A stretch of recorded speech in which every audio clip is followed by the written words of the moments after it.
Warren buffet 5,780 ارب روپیوں کا مالک ہے اور یہ دنیا کا 5واں امیر ترین انسان ہے۔ یہ شخص اس مقام پر آخر کیسے پہنچا؟ وہ کون سا فارمولا تھا جس نے اسے غربت اور مفلسی کے جال سے آزاد کروا کر سیدھا دنیا کا 5واں امیر ترین انسان بنا دیا؟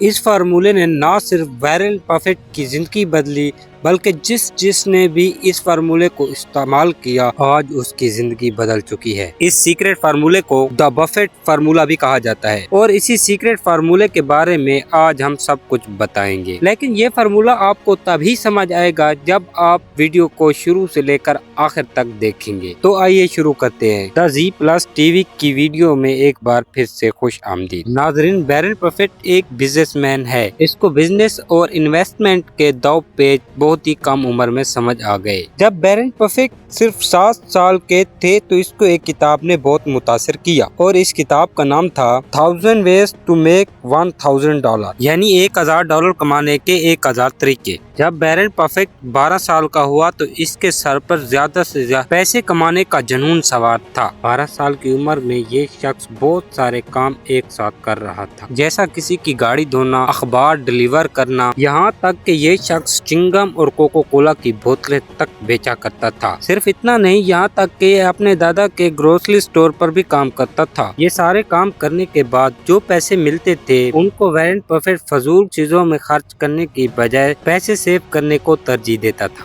ایک دن وارن بفیٹ اپنے بال کٹانے کے لیے حجام کے پاس گیا۔ اس نے دیکھا وہاں رش لگا ہوا ہے اور جو لوگ وہاں اپنی باری کا انتظار کر رہے تھے وہ بالکل فارغ بیٹھے ہوئے تھے، کیونکہ اس زمانے میں موبائل بھی نہیں ہوا کرتے تھے۔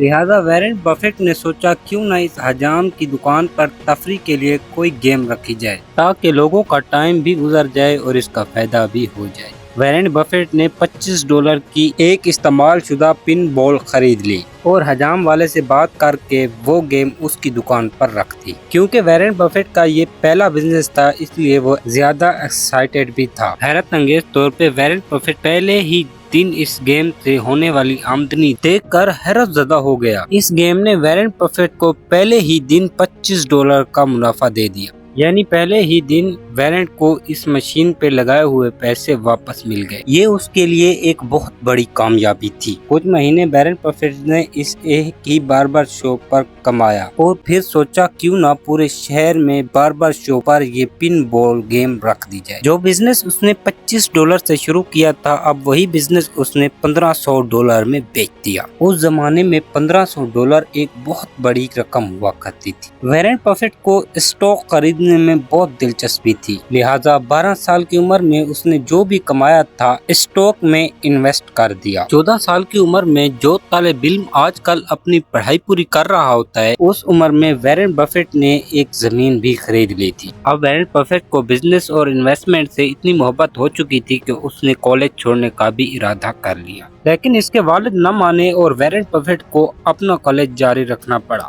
پھر کئی ایسے آئیڈیاز وارن بفیٹ کے دماغ میں آتے رہے اور وہ انہیں عملی شکل دیتا رہا۔ وہ اسٹاک اور بزنس میں اپنا پیسہ لگاتا رہا اور اپنی دولت میں اضافہ کرتا چلا گیا۔ آج وارن بفیٹ دنیا کے بہترین انویسٹر میں شمار ہوتا ہے۔ اور اب آتے ہیں وارن بفیٹ کے فارمولے کی طرف۔ وارن نے کامیاب ہونے کے 2 فارمولے بتائے۔ ان کا کہنا تھا کہ زیادہ تر لوگ اپنا ٹائم ضائع کرتے ہیں، یا ٹی وی دیکھتے ہیں، یا پھر فارغ بیٹھے رہتے ہیں، یا پھر فالتو کاموں میں اپنا ٹائم برباد کر دیتے ہیں۔ وارن بفیٹ کہتے ہیں کہ وہ اپنا 80% ٹائم کتابیں پڑھنے میں لگاتے ہیں، کیونکہ کتابوں میں کسی کامیاب انسان کا پورا نچوڑ موجود ہوتا ہے جس سے آپ کو بہت کچھ سیکھنے کو مل سکتا ہے۔ وارن بفیٹ کہتے ہیں کوئی 100-200 نہیں بلکہ صرف ایک ہی بک پڑھنے سے ان کی پوری زندگی تبدیل ہو گئی ہے۔ دوسرا فارمولا وہ یہ بتاتے ہیں کہ کامیابی حاصل کرنے کے لیے سب سے بہترین عمل یہ ہے کہ آپ ان لوگوں کے ساتھ اٹھیں بیٹھیں جو ذہانت میں آپ سے بہت بہتر۔ اگر آپ ان لوگوں کے ساتھ بیٹھیں گے تو یقیناً آپ ان جیسا بننے کی کوشش بھی کریں گے۔ اسی طرح برے لوگوں کی صحبت یقیناً آپ کی شخصیت پر بہت برا اثر ڈالتی ہے۔ وارن بفیٹ کا کہنا ہے اگر آپ نے یہ 2 فارمولے اپنا لیے تو کامیاب شخص بننے سے آپ کو کوئی نہیں روک سکتا۔